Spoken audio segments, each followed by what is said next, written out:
Hello, everyone. I am Adam, and I'm joined by Deborah Ann Woll. And thank you for joining us for episode 0 of Children of Éarte. I could not be more excited to get things started, to talk about a little bit of what's going on with this incredible show that we have going on. I am the CDO of Demiplane. You can find me on Twitter at Bad Eye Adam. I hardly follow any other platforms because Twitter is bite-sized enough for me to try to actually keep up with. So you can find me there. And Deborah, why don't you introduce yourself for anybody who might not know? Yeah, hi. My name is Deborah Ann Woll. I am an actor and a writer and a gamer, I guess. But yeah, I've been creating RPGs, mostly primarily in the D&D space for the last 5 to 10 years. And so yeah, we are now collaborating together to make this new show for Demiplane.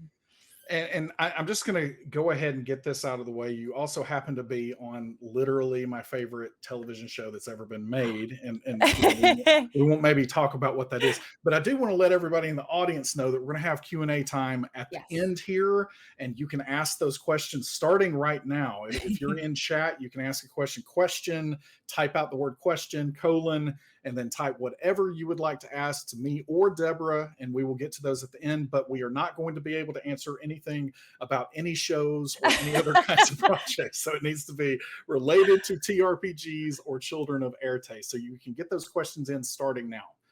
This is an episode 0, and a lot of people out there, Deborah, have session zeros, Yes. and that is all about getting the players together and talk about expectations and aligning those expectations. And I thought it was truly interesting when you and I were talking about, hey, how are we going to start this thing off? And you mentioned possibly doing an episode 0. So tell me a Yeah. little bit about that. My thought was I'm going a little bit of a different track with this one, and I know that there are sort of standards that people expect as viewers of live streamed TTRPG, and I just figured it would be good to sit down in the way that you sort of set expectations with the table, and you find out what your players want from the game, what you as a DM are sort of hoping to give them, the experience you're looking to create, and you just sort of get on the same page about it. So I thought this would be a good opportunity to do that with the viewers at home so that when you tune in, you don't go, "What is this? Why are they all human? I don't get it." That's excellent. So, talking about the agenda that we Yes. have for the evening here, we are going to get into a little bit of the show's schedule and the format of Mhm. the show. So, if you have followed us in any of the other shows that we have streamed, you know that there is some chaos that happens here or there, or maybe 84 times or whatever it happened during our last show, 20 or 1 was rolled. So we're going to talk a little bit about those things. We're going to talk about what to expect from the world, what to expect from the characters, puzzles and clues. I've heard that Deborah likes those some. And so can't wait to see what happens there. Play style and tone, and then Yeah. some house rules for all of you to familiarize with, and Deborah to be able to walk us through that a little bit. And as I said, one more reminder, as we go here, the entire time that we're talking, you can ask questions as soon as they hit your cranium. You can say, I want to ask that in chat. We're going to collect all those and we can get to them at the Yes. end. We have fancy robots that do We things for do. us. Robots. It's a magical ritual that we have cast before the show that is collecting those. And actually, now that I said that, I see questions coming in. So the Yay! ritual worked. So The we're ritual works. good. So ask those questions as soon as you get a chance. So let's start with the show schedule and the format of the show. So, first of all, as with many live streams that are coming out in recent months and years, one of the things that a lot of streaming groups are starting to realize is, hey, it's really, really hard to be there every single week in, week out, and to maintain that kind of pace and that kind of schedule. So, as we are starting this new show, one of the things that we want to do as well is we are going to take 1 week out of the month to not stream the actual play. So there will be the first. So what we're targeting is the first week of every month. So that would actually be, let's see, that would have been last week. So it would have been March the 1st, would have been a Tuesday, and we would have taken that week off of streaming the actual campaign itself. Now, we are going to have some additional programming that is going to happen in this same time slot on those Tuesdays where we are not streaming. So sometimes that is going to be something like an after show where we're going to talk about what's happening in Children of Éarte. Other times it might be some other special things that we're not quite ready to talk about yet, but we will have things going on in that time slot, but we won't be playing the actual campaign for 1 week out of the month. But then all of those other weeks, we will be streaming Tuesday nights at 6 p.m. Pacific. So wanted to get that out there first, that that we're going to be streaming all the weeks of the month except one, and then there will be some alternate programming that will happen in those time slots. So that's number one. Number two, the format of the show. Again, if you have watched any of our shows before, you know whether it's been Strixhaven Chaos or Heroes of the Plains, whenever someone rolls a 20 or whenever someone rolls a 1, we do a chaos roll, and we roll on some table somewhere for chaos magic or wild magic, or I don't even know what kind of magic has happened some of the times. And I think that maybe even as an audience, you might be admitting that it's a little too much at this point. So we definitely have felt that as players. And so as we start this show, I wanted to let everyone know that we're going to be retiring with honors the 20s and ones. So we're not going to have that kind of chaos injected into this show, for a variety of reasons. But I do want to say, even though we won't be doing that, we are going to have some other really, really great ways for you as an audience to participate in what's going on in the show. And we're going to talk about that a little bit later in the stream, but wanted to, upfront say that, hey, we have all loved the chaos. We're trying to strike a little bit of a different tone with what we're doing with the show. There are going to be ways for you to participate. All right, let's get into the real reason that everyone is here. Now that all of the boring things I had said, let's talk about what to expect in the world and all the other things on this list. So, yes, when you and I spoke about this, you had this incredible pitch for me where you said that you enjoy fairy tales for grown-ups. yes, And you had me right there. And so that's why we're here now, fairy tales for grown-ups. So talk a little bit about the world itself. Yeah, I mean, I think what really sort of struck me is this idea that we have fairy tales in our world, and we talk about elves or trolls or fairy princesses or whatever these sort of creatures are that live within the sort of periphery of our mundane real world. But the idea being that if, let's say, there was another world and we went there, wouldn't we be the fairy tales? Wouldn't we as humans be the strange folk amongst all the others? And so that idea that, yeah, that magic, that incredible stories are right at the periphery of our lives, and that if you're lucky, maybe you find your way towards it. And maybe you find out that it was part of you all along. So we're riffing on that a little bit. So yeah, the world as we begin is our world. It might be a slightly more open world, a slightly more what's the word I want? A slightly more engaged world, perhaps. But it's one that you'll recognize. I like the idea that opens us up to making all kinds of fun jokes and things that reference the real world, as we see all of your comic So books and it's things not behind even you. breaking the fourth wall at that point, Yeah, because the yeah, in that fourth way. wall is just one of the It's walls, just one of the right? Yeah. walls, right? Our real world can be that. Now we're going to be sort of vague about other things, so forth. But yeah, it is our world, and as the story progresses, who knows where you'll end up. Again, you had me with fairy tales for grown-ups, and there was a show that I think many people out there watching tonight could be familiar with, Yeah. about a group of friends that were at an amusement park, and they got onto a ride, and that ride took them to another Yeah. place. I adore Neil Gaiman and Yeah. Stardust, I and mean, just look, this idea. Yeah. it's Alice in Wonderland. It's Narnia. It's all of these stories. This is, it's not a unique idea, but I'm hoping it'll be told authentically through my lens, which is just, yeah, this idea that there are these strange other worlds and sometimes we cross boundaries. I love it. All Yeah. right. So that's the world. And part of this world and what is going to make it, Yes. really special is again, and you've told me this before that if this was almost a drama, it's going to be a character driven drama as opposed maybe to a world driven drama. And I Mhm. think that as I think about the media that I like to consume, world building is this important thing. I can watch The Expanse or something incredible like that and just see this incredible world building.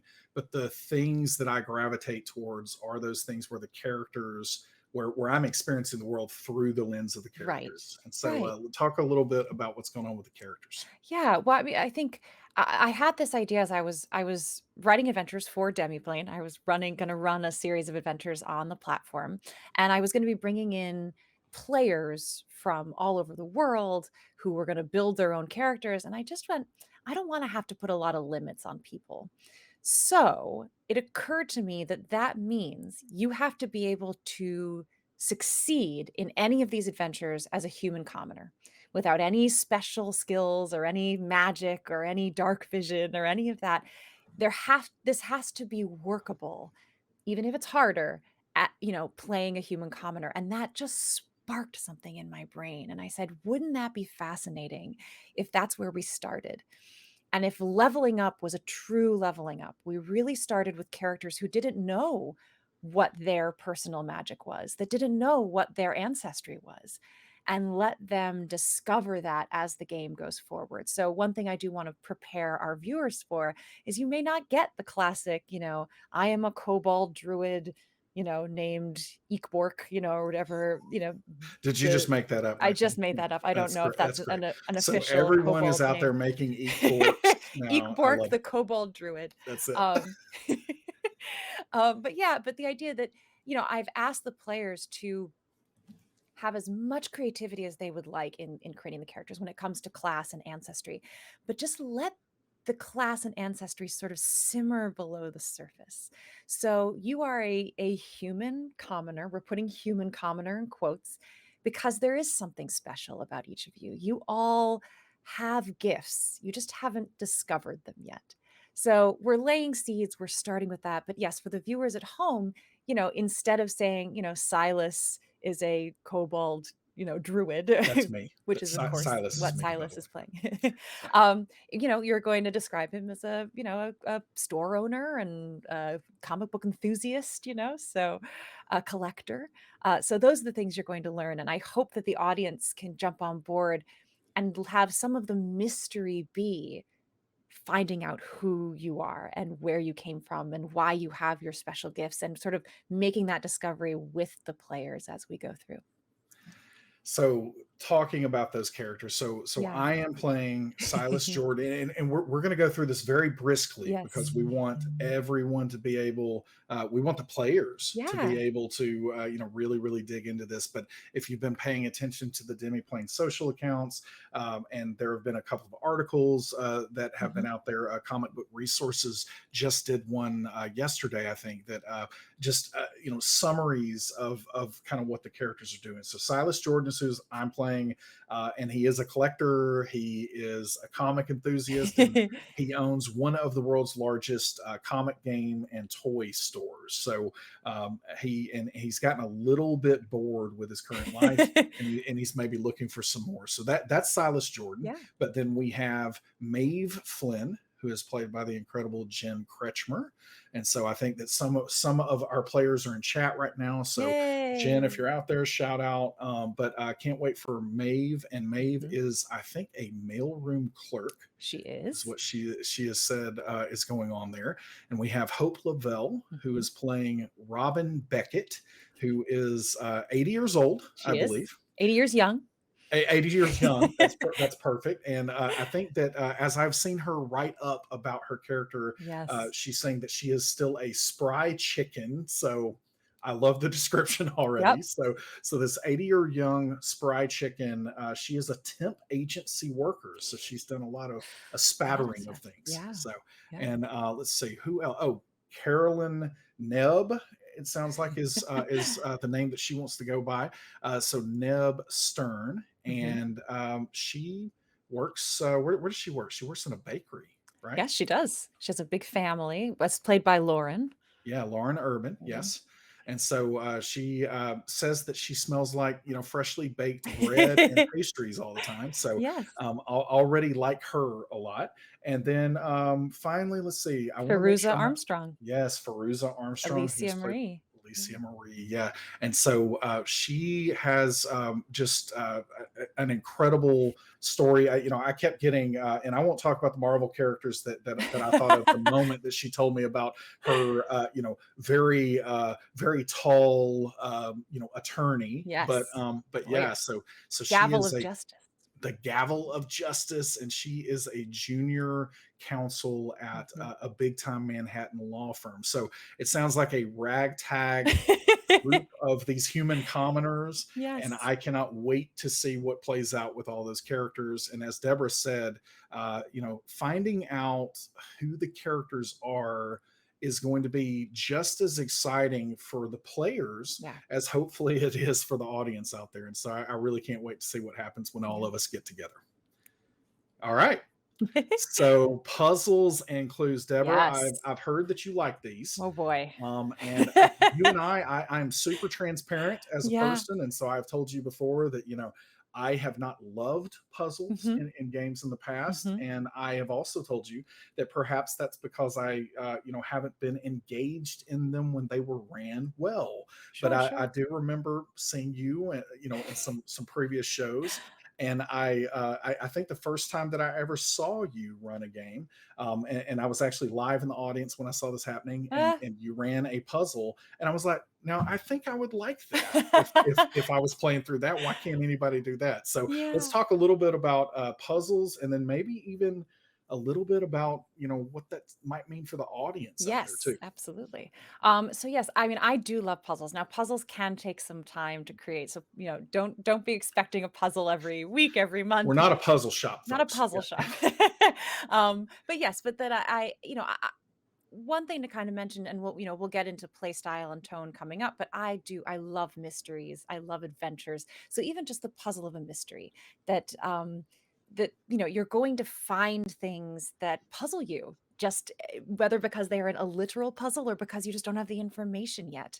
So I'm hoping that people will enjoy that kind of thread as well in it. So there will be, physical puzzles that we find and clues. I like to One way that I think makes puzzles work very well in games is to plant a lot of clues, is to really, should the party search well and roll well, they can get all the information that they need to solve something.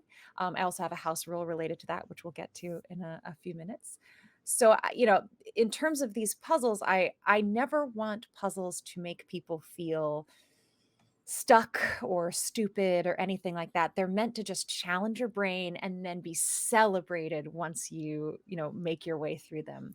Um, so also I'll test you guys out. We'll see. I'll throw a few at you. We'll see how you feel. This is the first time I'm running a long-term live streamed show. And so I've been saying to all of the players, hey, give me feedback. If you're like, whoa, slow the pace down, or you're like, we want more puzzles or less puzzles, or you were too mean in that fight. I mean, we actually do want a puzzle shop, Deborah. Actually, like every week Every for week we want, puzzles. you'll just watch us sit there in silence as we stare at something we can't see. Hmm. But yes, so going hand in hand with that, part of the element that we want to introduce that allows the viewers at home to sort of engage with the show, is that we will be creating a website, I believe it is. Actually, the page is already Okay. up, so I can drop Oh, that right now. So you can go to demiplane.com/children of Éarte. And this time it doesn't have the accent over the E just for URL purposes. So demiplane.com/children of Éarte. And that is going to give a page that right now is going to have just more information about the yep. characters and the show itself. But that is where all of what Deborah is about to talk about is Yes. going to live when it goes live as well. So whenever the characters find a puzzle or find a handout or find a book or anything that I have created sort of graphically to help them solve a puzzle or clues towards the mystery, we will upload all of that information to that web page so that you at home can play along, solve the puzzles at your own leisure. All that we will ask is that if you do solve the puzzle before the players do, that you use the hashtag #NoCastAllowed potentially for your tweet or your sharing of it. So we Um, need all of the players to mute yes, that hashtag right mute now. hashtag all Hashtag cast, no no cast cast allowed. allowed. That's it. Yeah. If you want to, sort of get together and share. But what I'm hoping is that it'll be for you guys at home who love to watch and play and maybe get together, that if you and your friends want to, get together and try to solve a puzzle on your own, you can play with us. So yes, I'm hoping that'll be a really fun aspect. Potentially, for your unpaid games at home, if you would like to use some of these ideas, I would be honored.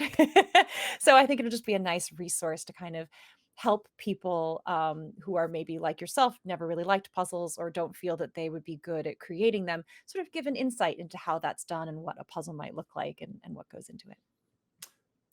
Demiplane.com/children of Éarte. Go and bookmark that now. And as we get into the show and as those clues hit, the players' hands, those are going to start going up on that page, and you can kind of follow along. So yeah, looking forward to what is going to happen there.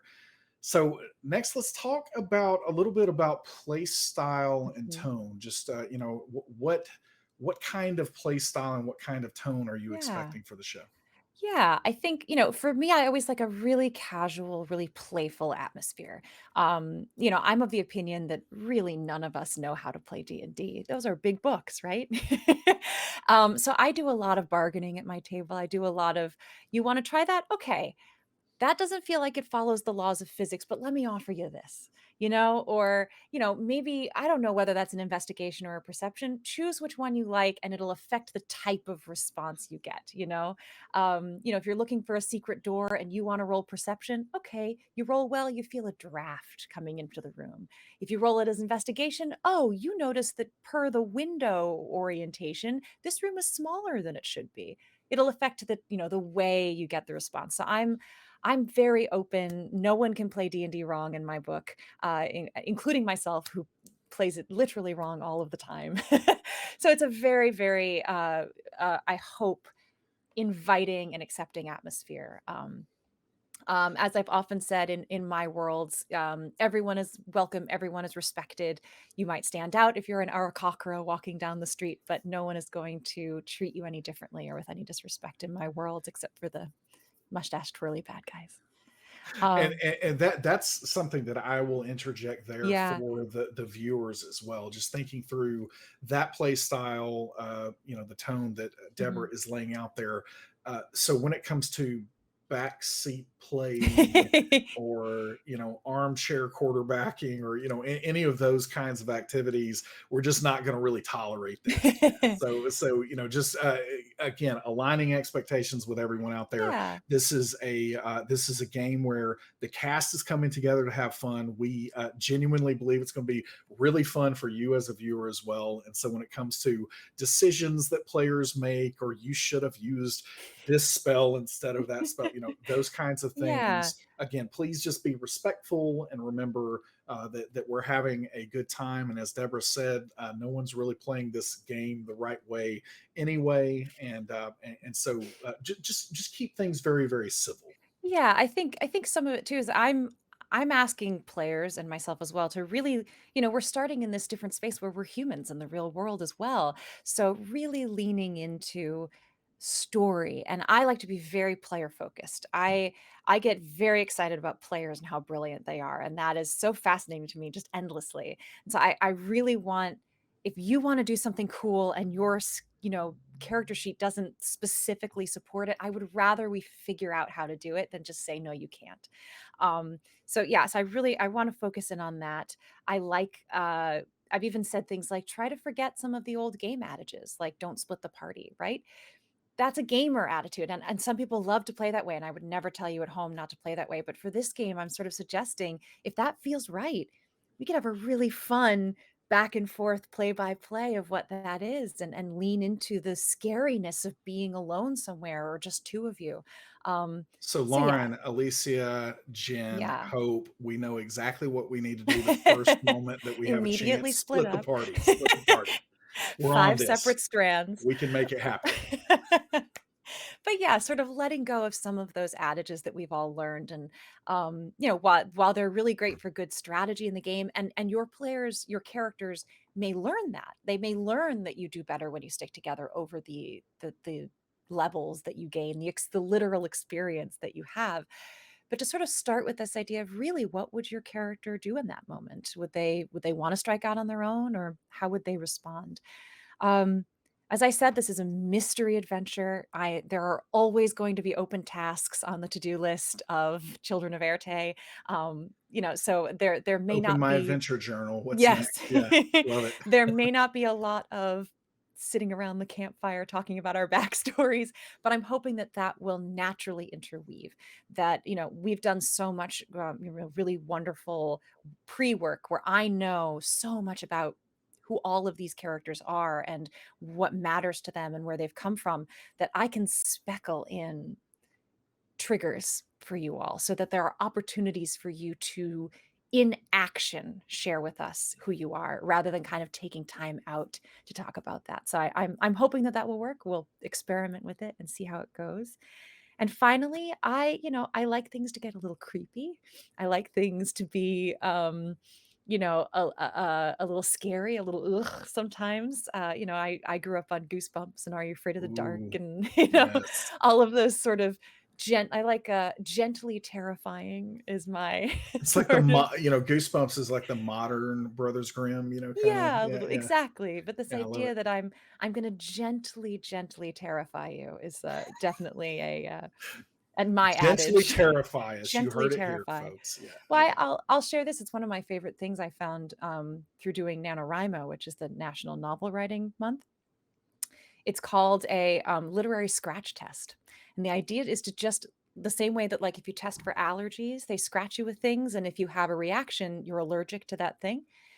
The idea being that you answer questions like what makes you gag, what scares you, what breaks your heart, you know, what are places that you would never go, or, you know, and as you start to write things down, the ones that make you go, "Ooh," are gold because you know immediately you have a wealth of specifics around that. So I am constantly looking to just scratch test you guys all along the way and see what makes you squirm just that little bit. That was such a just vivid picture for me because my wife has had that done, and she Yeah. basically came in, and her entire arm was just like she's allergic to grass, pretty much, and Wow, so it's just yeah. like so yeah, that is that's very evocative Yes, there, and exactly. tells me exactly how that works. So I can't wait to get scratched. It's going Yes, to be great. gently terrify you. All right. And finally, let's Yes. talk about some house rules. I'm very excited about these. So yeah, house rules. So I just have a couple of things that I do a little differently. And then down the line, there may be things like, you know, holding your breath underwater that I do a little differently or things like that as well. But we'll deal with those as we come to them. Starting with just basic kind of rules all of the time that I do a little differently. So we'll start with helping. So while the advantage giving of helping is a very clean way to do that, I like it to matter who helps and how they help. So, if a character would like to help another character with a task, they can do so using any modifier they wish, but they have to explain to me how. And this is just a base modifier. You can't use your skill modifier to help. Um, but let's say, you know, the barbarian is lifting a log and the squishy little wizard goes, well, my strength is a -1. So I'm, you know, helping doesn't work in that way. So instead, I like the idea of them saying, well, I'd like to use my intelligence modifier to point out stable ground that will help the barbarian lift that log and hold it more steady. So yes, you can help your friends. We will stack modifiers instead of incur advantage. Um, The caveat to this is that some of my DCs are a little higher than other people's DCs because I like to encourage people to help one another and to get creative in how they do it. So instead of just saying I help, you have to tell me how and what base modifier you're using. So I'm going to put you on the spot here, Yeah. and this is Adam as a player asking this one. So let's say that log that the Yeah. barbarian is trying to lift is almost impossible to do. The Yes. wizard's pointing out the stable Yes. ground. Silas is really massaging their shoulders and talking sweet things into Yep. their ear. Yep. Whatever's Charisma. happening there. Yeah. So as that is all coming together, if it doesn't succeed that first Uh-huh. time, are we able to try to approach it in a different way, or is it like once you fail it has been failed at that So point? it depends on the skill search. So certain things like there may be certain places where like if I search for gold, or I'm searching a hoard of treasure for items. If you roll low, that may just determine what is literally there. So if you roll low, you find 3 things, that's what you find. If you roll high, you find 5 things, that's what you find. But generally, if you can explain to me how you're going to approach this differently. Got it. When you fail the check, I'll say it didn't work because, the log is just too big and, Silas, it's too cold out. Your teeth are chattering as you're trying to give him, help him along. So I'll explain it. And then if you guys want to say, okay, I put on a winter coat so that my teeth don't chatter and we're going to chop the log in half, then you can try again. So as long as you change the circumstances in some way, you can try again, restack the modifiers, and see what happens. That is very, very clear. So I appreciate you being a good sport there, Of course, being of put on the course. spot like that. So, Yeah. yeah, that's great. What else do we have? Anything All else on the right. house, real So the quick? next one relates to clues. So I again, because at any time I don't ever want this to be a we're stuck because we just can't figure out this crazy convoluted puzzle that Deborah made at 4 a.m. and didn't test on anyone. Um, so I will always allow again a base intelligence check for a clue. And you will always get a clue. So if you roll a 1, you will still get a clue. It just won't be a great clue. Um, a 20 will get you a really fantastic clue. Apparently, it uses some kind of electricity. Yeah. But yes, so you will always receive a clue if you make a clue check, I guess is what we'll call it. And just the amount of the roll will determine sort of the value of the clue. Um, so yeah, so that's sort of where we are. So that's my clue rule. I also have a metagaming rule.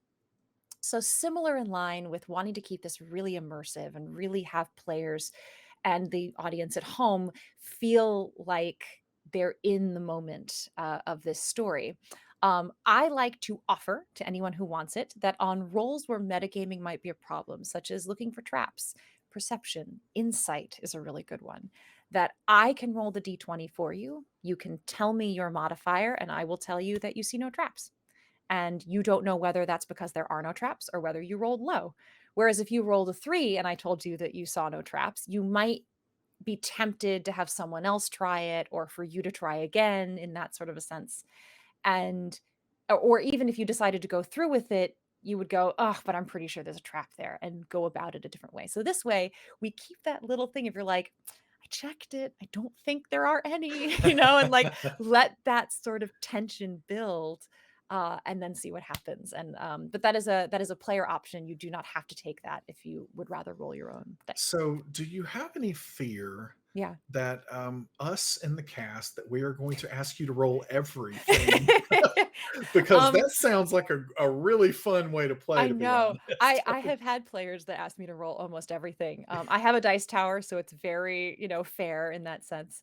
Um, I don't mind that too much. We'll see how it goes. If Yeah. if you're just choking on rolls or something, we Sometimes might pull that back a it's little been bit. interesting, like, I've done it on, like, important survival checks for tying knots. Like, we tie the boat up to the mast, and then we leave, and then later I get to be like, "So your boat's gone, I rolled a 3."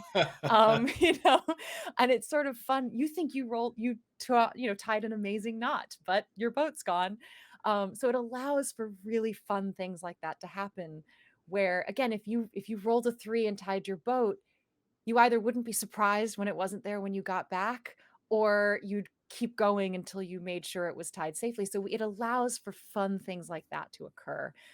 So we can test it out. Let's, I love it. Yeah. it's not valuable for every single check, every single ability check or skill check, but for some of them, it's been really fun. Well, one of the things, not to get too much into anything that's going on with characters, but it's like the insight check is Yes. one that in my own games that I've run, comes up all the time, and I love that idea of, well, if I rolled an 18 on the Mhm. die and I have a +5 modifier, if they are lying to me and I don't know it, then something's wrong there. But Right. in this scenario, the +5 modifier, you don't know if you rolled a 3, you don't know if you rolled an 18, Yeah. and so yeah, I think it genuinely, I think it's going to be a ton of fun to play that way, and talking with the rest of the cast, like, yeah, we love, like, we're going to ask Deborah to roll everything, so No. we'll see how it goes. We'll see how it goes. I'll get different dice in different colors for each of I you. love We'll make that. it. We all want to do insight checks, That's it. and see what happens. All right. All right, so let's see. I have two more. Oh, okay. Two more I house thought rules. that was it. So No, I feel like they're okay. I Two have more. Let's two more go. house rules. The next one is a called shot rule. I am going to allow some called shots. So here's why. Sometimes I think encounters can fit into a zone of like, all right, I hit you, you lose 7. You hit me, I lose 3. I hit you, you lose 2. And we just kind of get into this kind of, going down. Whereas I think something like conditions really add strategy to the game and flavor and colors to it.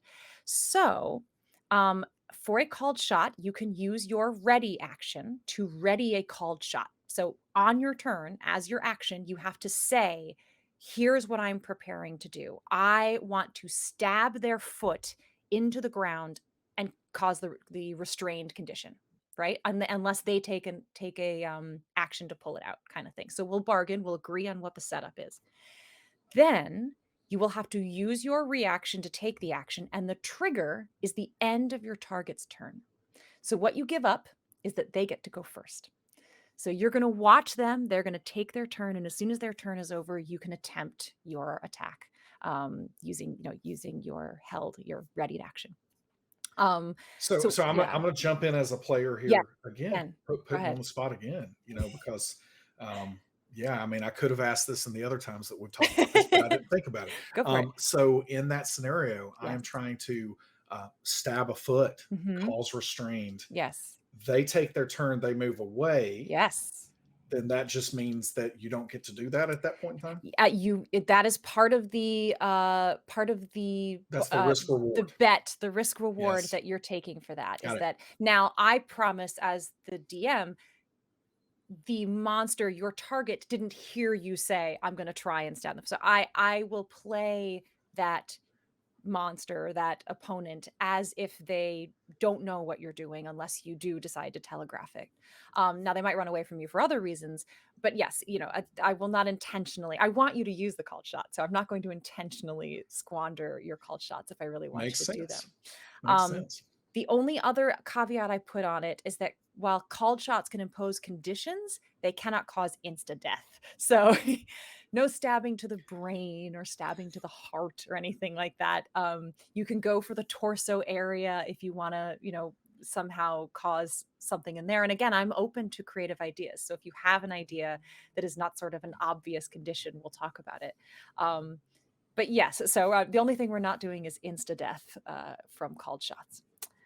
And then All the right. very last house rule that I am going to be doing, because we are humans living in the real world and there are consequences to critical injuries. What I'm going to introduce, and again, I don't think it's an entirely new idea, but it will be my specific version of it, is that we will do lasting injuries for any characters that make death saving throws. So if you if you fail one death saving throw, I will either roll or choose from a minor injury table that I have. If you make 2 death saving throw fails, I will either roll or choose from a major injury table that I have created. And of course, we all know the consequence of 3 death saving throw fails. So That's it. these kinds of injuries are, I'd like to really encourage both the players and the audiences to not think of these as penalties or even consequences necessarily. They are unique traits that now allow you to be creative in other ways. So some of this will be a little bit determined on what the damage was and how it was taken or something like that. We'll be a little creative in the moment. But let's say you're wounded in the leg. We might say, all right, your speed is reduced by 5 feet for 7 days. And that'll be your lasting critical injury from having made 1 death saving throw, we'll say.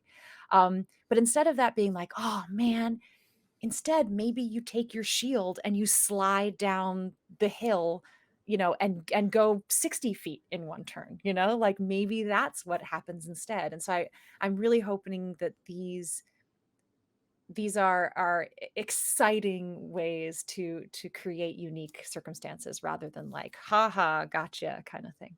I love it, Yeah. and a game that I have a lot of affinity for in video game form Hmm. is Fable, and Chicken Chaser, and so you're running around there. You have some of those lasting scars and injuries, Yeah. and you're an old person in that game, and you're still out adventuring, and but you remember what has happened before, and so I'm definitely all for what's going Yeah. on there, and I can't wait to see that play out as well. Yeah, we'll be interested to see how it goes. If it bogs things down, maybe we'll abandon it halfway through. We'll decide. Like I said, I like this to be real casual, real experimental. So we'll give this a shot and see how it feels. I think it could be interesting though. And none of it, unless you were like really on your last legs, none of it's going to be last forever. This is going to be a couple of days of something that kind of, you have to work around a little bit. But yeah, I'm really hoping it'll just be encouragement to have some other creative ideas. Awesome.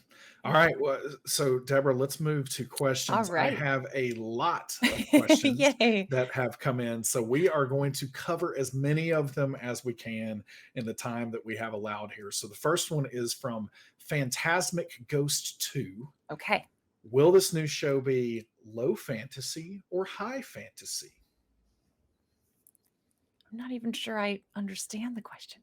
I mean, probably lower fantasy, at least to begin with. You know, I didn't really come to D&D through the fantasy space. I came to it through the adventure mystery interests.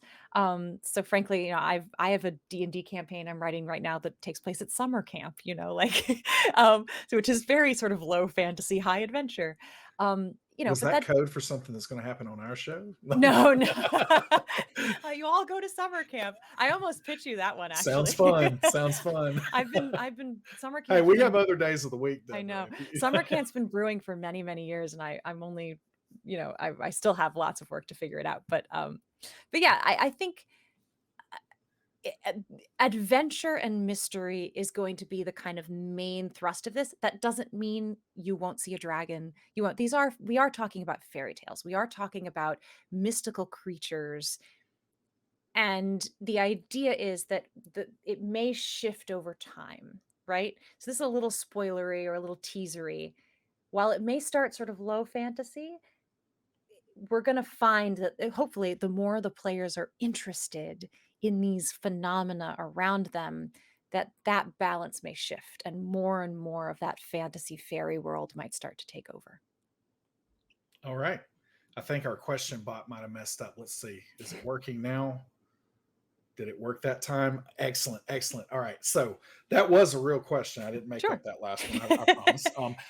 So then this one is from Rated Lex One. Are you going to tell us which race/characters will be in the game? I'm going to take this one, Sure. Deborah. So a Yeah. little earlier in the show, we did lay out that at least initially, we are not going to be revealing a lot of that, pretty baseline information. Mhm. So if you happen to miss the first part of the show, we are going to talk about our characters in the terms of Silas Jordan. For me, for instance, is a collector and a store owner.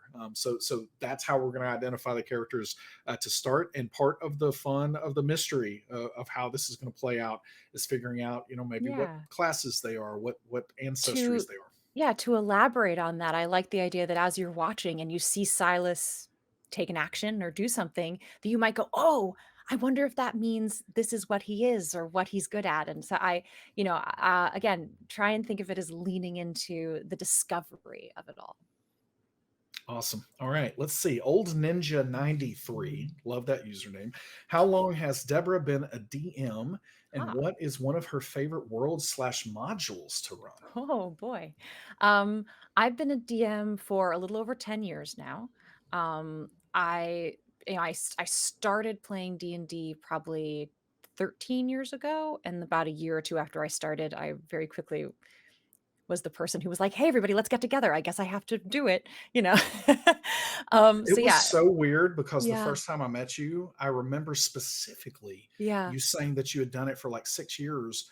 And when this question was asked, I was Yeah. expecting you to say 6 years, but Oh, then you said funny. 10 years. And I'm like, time has just like I flown. know, I Like know. it's wild. So 10 years, that's a long time. It's a All right, long go time ahead. now, yeah. So yeah, and then in terms of like lore and modules and things, all of that really intimidates me. All those really big books of history, fictional history.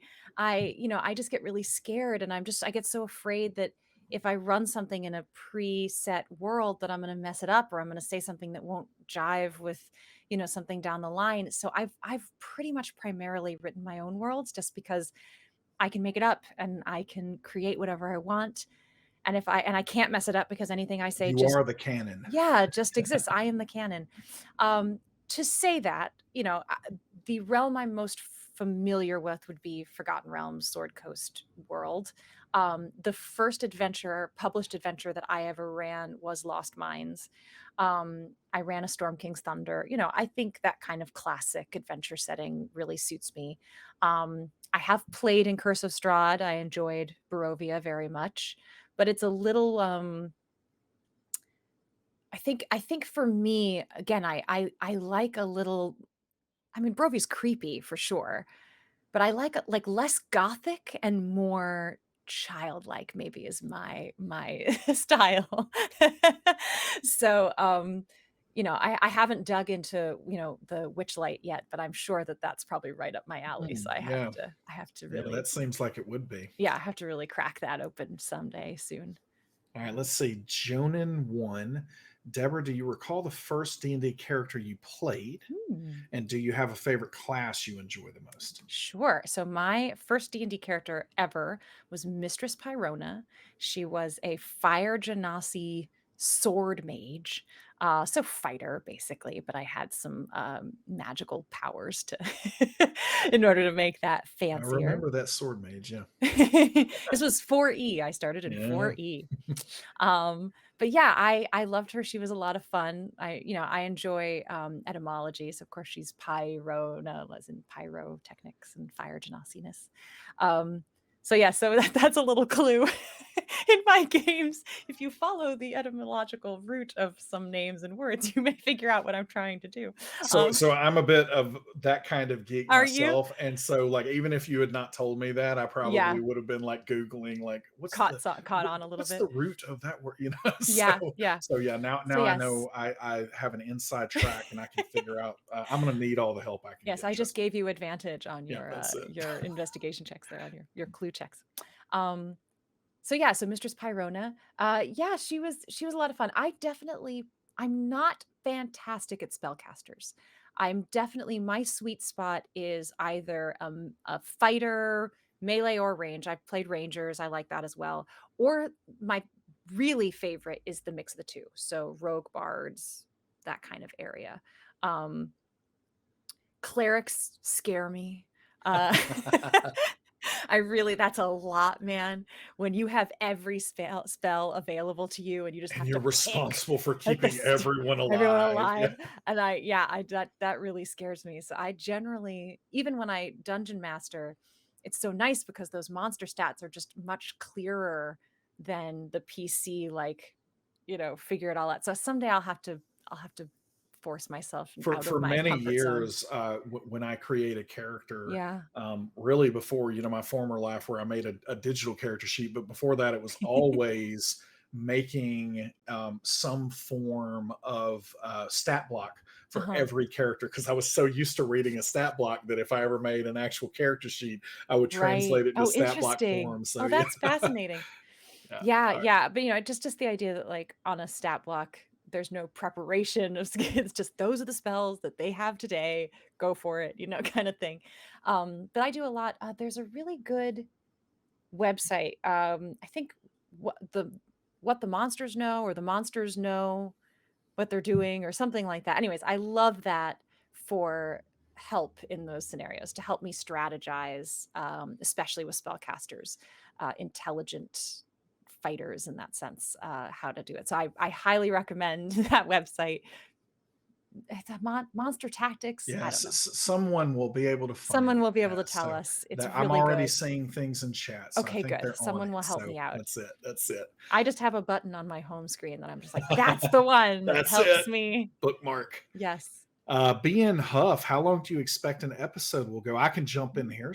Yeah. So everything is targeted at 2 hour long episodes. So we will start at 6 p.m. Pacific, and we will do our best to wrap that up by 8 p.m. Pacific. And so, give or take some time, and kind of as we've talked about this from the production side and with the cast, Deborah's kind of said that hey, if we're about to get into a whole thing and we don't feel like we have time to do it justice, then Yeah. we might wrap a little earlier than that, and then sometimes depending on where we are, we could wrap a little bit after that. But the target is definitely Yeah. 2 hour long episodes. Well, I mentioned this to you guys before. I don't mind being like, if one of the characters is like, I raised my sword above my head, I'm going, all right, we're gonna pick that up next week. Like I don't mind leaving that strong cliffhanger moment, Pause. pause on that.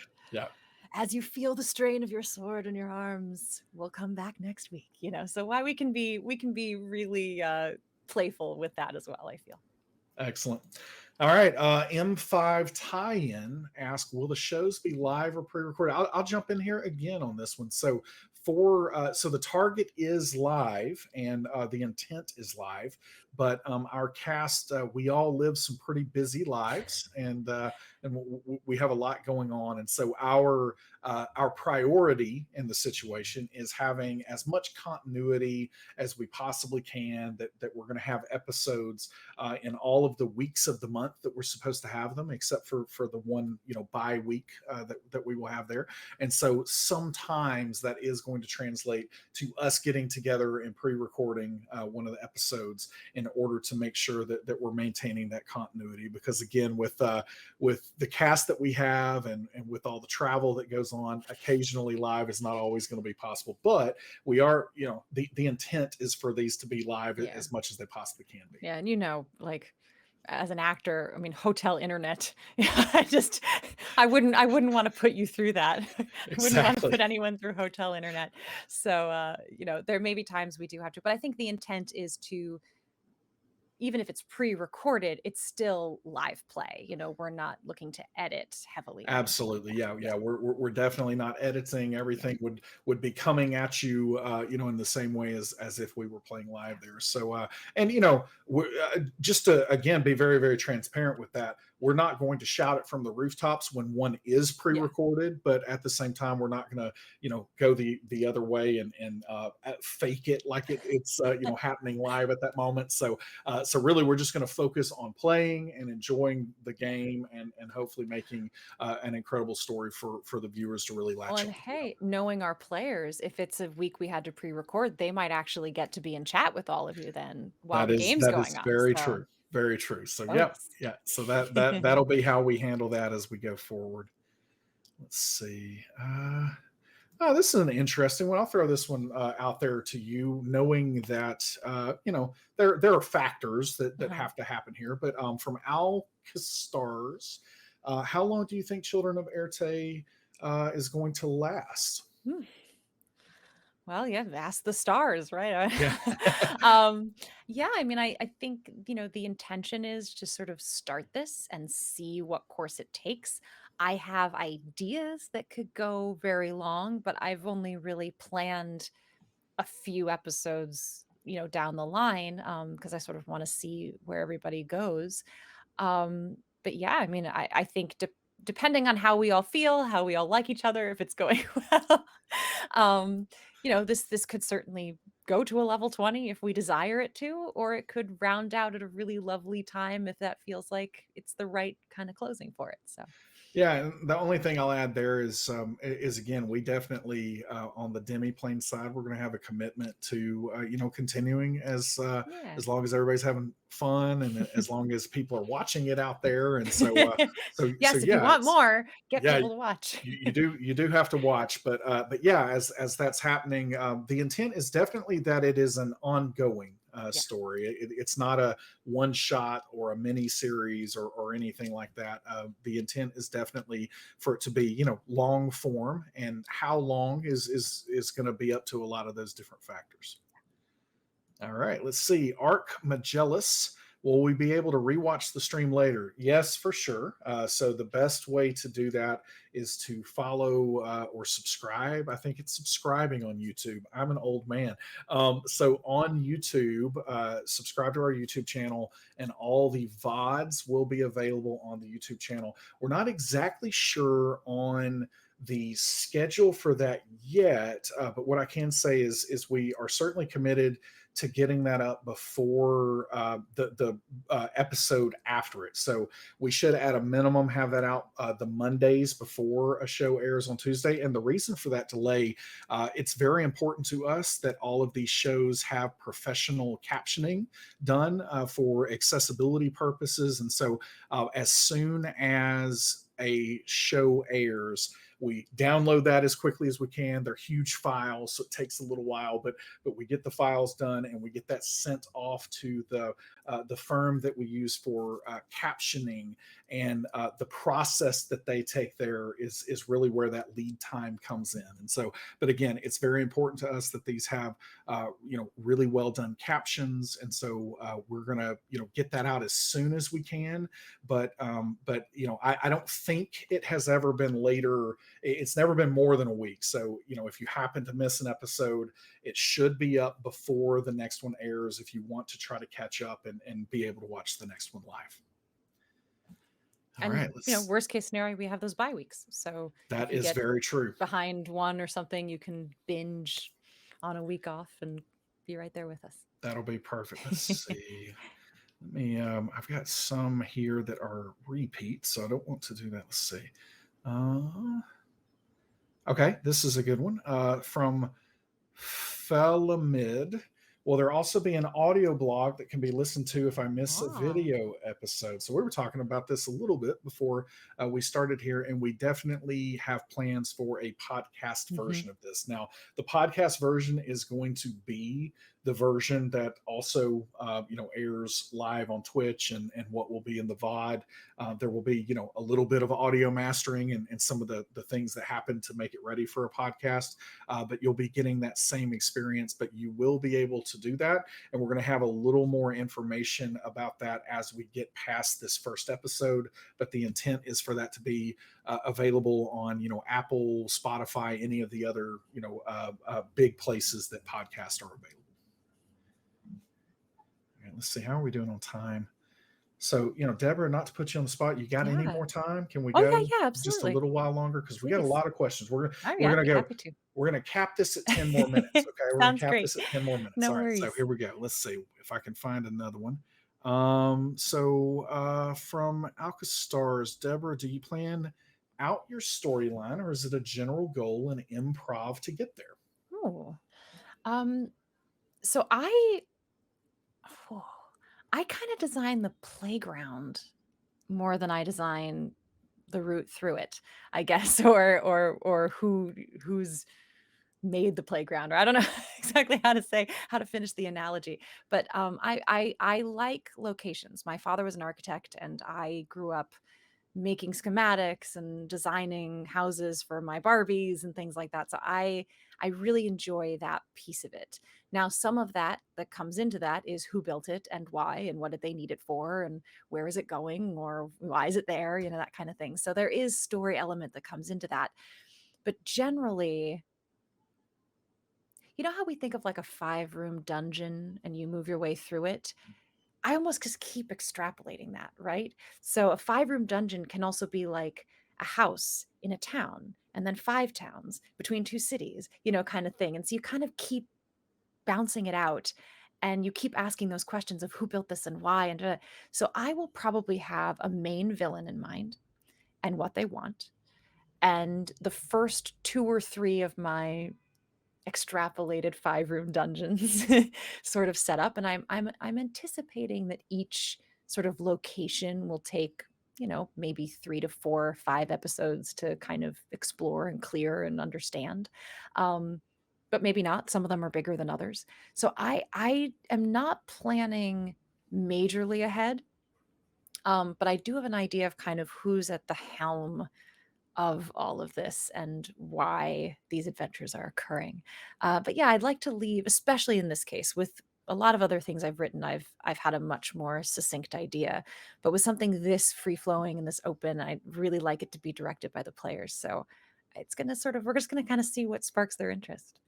I'm just gonna keep throwing out ideas and see what they bite at.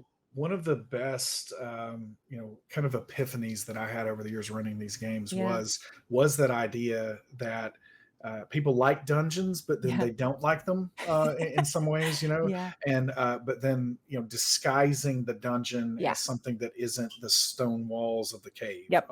and so what you said there really reminded me of that and resonated. So yeah, going to be exciting to see that. All right, we've got Star Chaser 43 is asking, is there a time period for the human commoners? Will the time period be unstated? So I assume that is asking about, is it our modern world? Yeah. Is it the 1960s? What are we doing there? Yes, it's our modern world. It might not be 2022, but on a movie it would say present day kind of thing. I'm not going to make all the players wear masks and carry hand sanitizer or anything like that. It's the world that is familiar to all of us, but slightly lovelier. Is maybe what I will say. Slightly So it's lovelier. the Star Trek aspirational world. Potentially, yeah, Got it. potentially. But it's not the future, it's not the past, it's just now. And the things you'll have cell phones. That's I've taken things like that into consideration. We've talked a lot about like what is equipment. You're not going to have an adventuring pack if you're a comic book collector, kind of thing. Although maybe you do. Um, but that in a way, the players are going to get to design their own equipment, and down the line, if they want to grab a trash can lid and use it as a shield, we'll throw some stats on it. Like it's that easy. So I'm hoping in a way that this game will inspire people to redress, use these fantastic mechanics that are at the heart of D&D and just redress them, right? A shield can be anything that you put in front of your body to stop a blow, right? And that can be anything, and you can find it, you can create it. So I'm excited to hopefully inspire people to redress the game when they want to. I'm not going to throw this one up on the screen, but Cato Flex does ask, does Silas Jordan drink sweet tea? And he's from Atlanta, Georgia. And so he absolutely Of drinks course all he the sweet does. in all the tea. All right. So let's see here.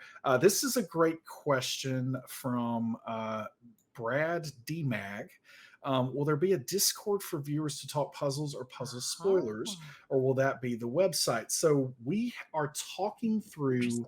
some different ways for that to happen, and I think that the answer is yes. It might not be immediate, but it is something we are working on, and we will share more details as we get a little closer to that. But we love the idea, and Yeah. we love having a place for people to come and talk that through.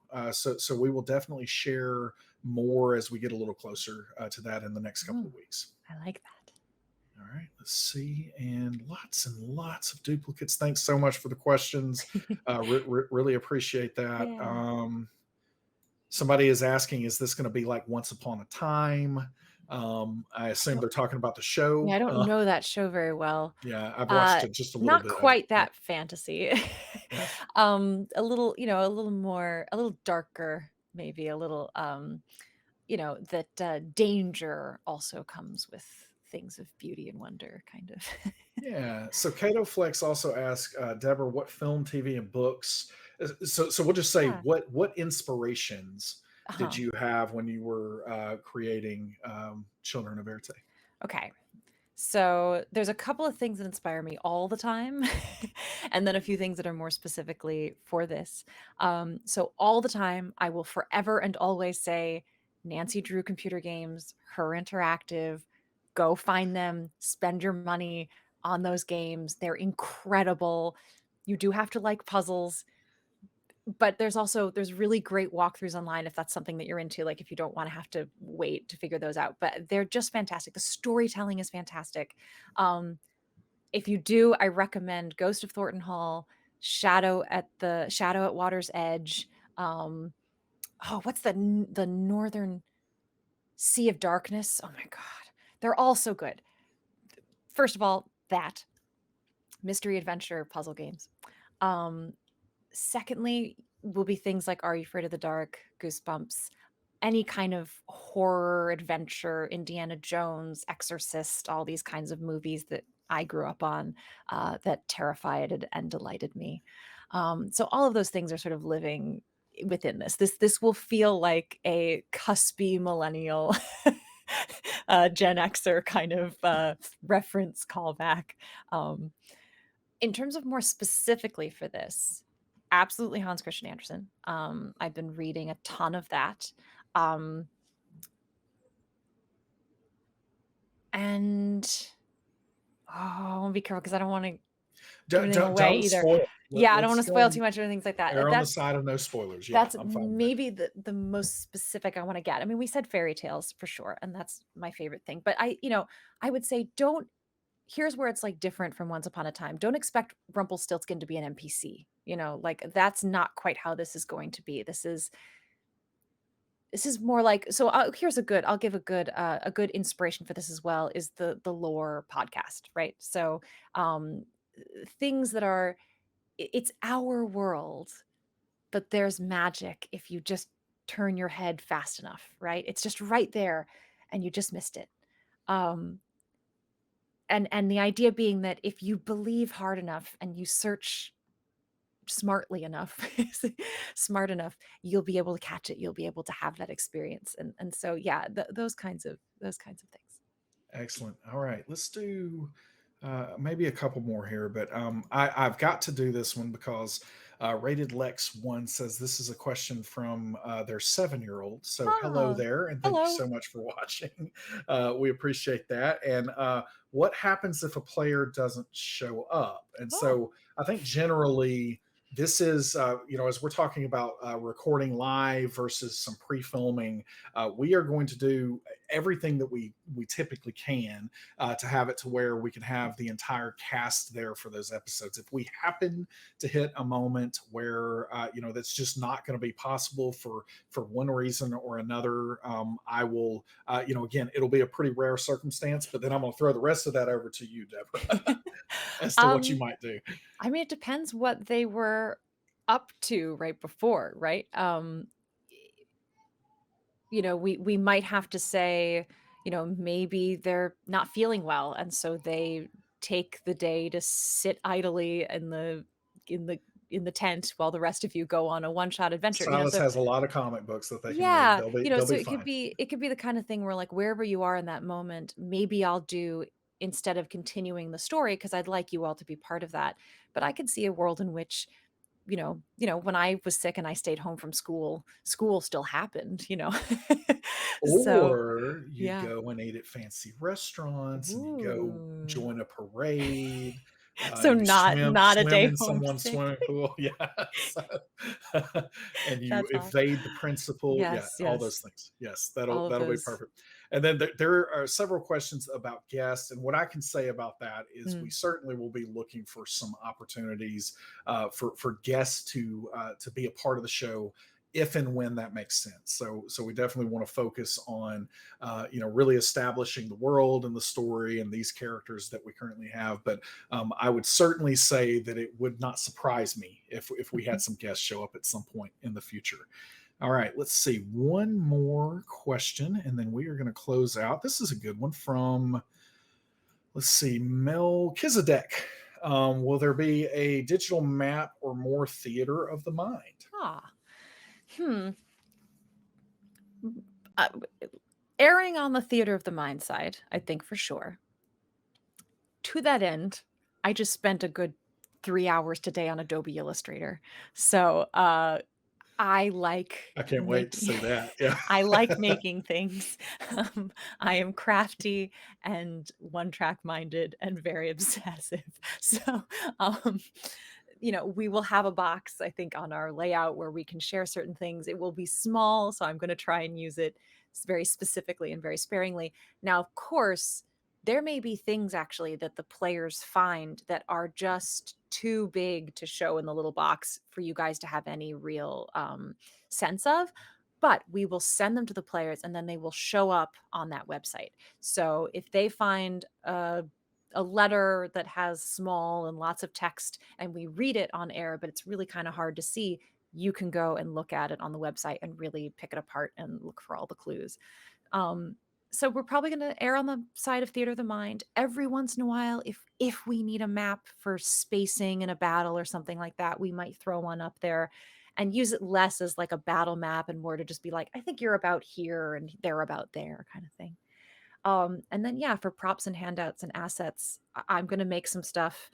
Uh, some stuff will be displayed, some you'll just get on the website. So really go check that website out because there may be things on there that you don't get to see on the show. And it was just because Deb couldn't not make it. Gosh. That's it. I had to learn how to like tell myself to like, it's okay. You don't have to make the brochure for the thing. Probably never going to see all that. and I then mean, who knows with our cast, we might be just gosh, I completely mean, in a different place. for Relics and Rarities, they didn't find 50% of what I made for that. I have props here. They have props at the end of that they just never found. And you don't have to find everything to finish the adventure. And so, which is, like I've said, partially great because it means I can still do those puzzles. But yeah, it's so We funny. can also have like a director's commentary, version of that. If for whatever Yeah, reason we have left those things behind and you yeah. can't reuse them, Well, I those was might be things that could end up on the website as well. Well, So that, and I was gonna say, for those bi-week episodes, every once in a while, maybe we do one where I can come on and show you my early sketches or, the things they missed or something like that. that is Um, going to be perfect. but Yeah, yeah, I we'll see love if it. those So. fit in at some time. All right, we've got one last question here, and I Yeah. think this is a great segue to kind of pull us out here from DMDBI. I hope that's how you say that. So Demiplane is a software for streaming. Had some other questions about what are Mm. you going to use to be playing, and so I think this is a good place to answer that. So we will be Mhm. playing this game for Children of Éarte in a Demiplane portal, which is something that you can go out there, demiplane.com. Check out how all that works, but you can make an adventure portal where you and a group of friends, or if you're looking for games, you can find those out there Oh. and fill some open seats. But once you join that portal, it is kind of a home base for you to be able to come with that group and be able to join videos. So right now, Deborah and I are on in a Demiplane portal. It's the same portal that we're going to use to stream the show next week. So you can do that. That's what we're going to be using for the show, and it is a great tool for if you currently use Zoom or Discord or some of the other video solutions out there. Demiplane is really taking that idea of hey, especially as the pandemic started up and groups are coming online to play, what would that look like to have a video conferencing and video chat solution that is purpose built for TRPGs. And so that is a big part of how Demiplane has started. Of course, we're moving into some exciting directions with official digital tools for some great games out there. But that is what we're going to use for the show, is a Demiplane portal. And so check that out there, and register today at demiplane.com. All right, Deborah, we're going to close this out. All Is there right. anything that we have not covered that you feel like you want to share with our audience here at the close of episode 0? At my notes, I don't think so. We covered I a mean, lot of ground. just that I'm really excited and really nervous, and all of the I hope appropriate feelings for this. I love the cast so much. Everyone's been really on board. I pitched this sort of crazy thing. I was like, "Sorry, are you okay if you're human?" To start, and you And I can was build like, in some things. that's incredible. This is everything I've ever wanted out of Yeah. D&D. Well, you likened it to Guardians of the Galaxy, right? So being, is it Peter Quinn? Is that his name? Peter Quill, yeah. Peter So Quill. Star-Lord, yeah. Yeah, So being Peter Quill in that world, he's this weird human, right? Because everyone is something else, and yeah, so yeah, I like that. That's what your head went to something cool yeah. like that. Um, so yeah, I'm excited. I appreciate everyone giving me the chance to try something a little funny here at the beginning, and something that is maybe a little different for Demiplane, a little different for some of the other streaming shows. But yeah, I hope if we nothing is new, nothing is unique, but hopefully things are authentic, and that's all we can ask for. I cannot wait to play. I cannot wait to, just see how this story progresses, how this Yeah, me too. world is built out in front of us. It really is just going to be so much fun. And I hope that, viewers out there, thank you for joining us for this episode 0. Hopefully, I haven't seen many of these, so I don't know how it landed out there, but We'll find it's out. something that seemed like a good idea for us to do. And so hopefully it was helpful to align some of those expectations, give you a little bit of a peek into the mind of Deborah Ann Woll and what she's putting together for this show, and also just how things are going to work. And so we're going to hit the ground running next week. So it is the Ides of March. The Ides of March next week. And so March 15th, Tuesday at 6 p.m. Pacific, we are going to kick things off for Children of Éarte. Cannot wait to see it. Hope to see all of you there. If for whatever reason you can't catch it live, it will be on our YouTube channel. Following that, you can catch up on the VOD. Thanks again, Deborah, for joining me. Thank Thanks, you. Josh, for the production Yes. here tonight. Thank you very much for that. Thanks to our incredible cast. Again, many of them have been hanging out in chat all night. So we've got Lauren Urban, Alicia Marie, Jen Kretchmer, Hope LaVelle, and then I'm Adam Bradford. And again, we will see you next week. Later, Gators. Bye, everybody.